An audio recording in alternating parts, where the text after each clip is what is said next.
Yeah. Alright. As we continue, our opponents stated that not all states have bans, and that's true. Not all states in the United States have bans against smoking in bars and public areas. The majority of those that do are usually in big and large cities, and that does have an effect on the decrease of smoking throughout the nation. And they said that 9 out of 10 people smoke before the age of 21 or 18. And later on in life, it seems to be that around 70% of all cigarette smokers want to kick the habit, as Time magazine states in a consumer report. Quitters, by the time they turn 40, they can gain almost all the 10 years of life expectancy that they lost by smoking. So when they turn 40, it seems like they have matured enough to realize that, okay, maybe smoking is a bad idea, maybe I should have never done it in the first place. So that concludes that being that young and smoking will basically is saying that they're somewhat of immature to think about the consequences that it may have. Our opponents also said that since it's at a decline of smoking, the smoking rate's at a decline, that it should continue. But there's things called plateaus. Everybody knows that, what happens when we do hit a plateau. Are we just going to hope that the smoking national average keeps decreasing? No, we need to implement more aspects that can help decrease the national smoking average. And they say that they will lack resources to enforce it. The resources are already in effect. All we need to do is the workers that are carding people at age 18, they now will be changed to having to card people at age 21. And campus safety for high schools will have to do just that and make sure no kids are smoking.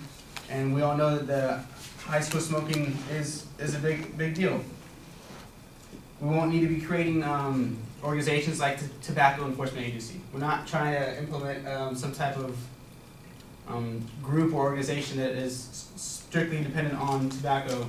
So we won't be needing to make a new resource or make a new program to do so. The ones that are already in place will be sufficient.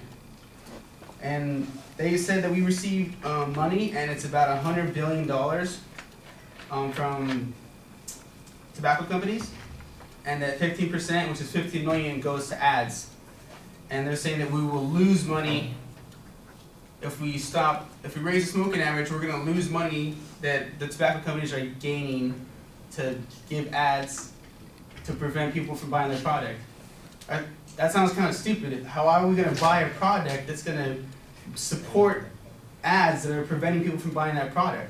Why don't we just make it a legal law to prevent people from smoking that in the first place?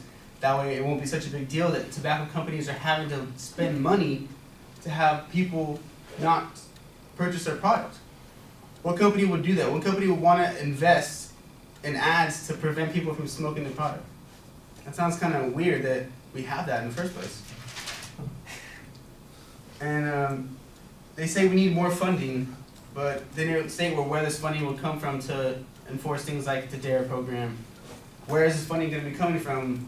Because as far as I know, the national debt is something like $27.5 trillion, and to say that we could just fund these programs throughout the nation is kind of a bit obscure, and they don't seem to have a plan of action for that.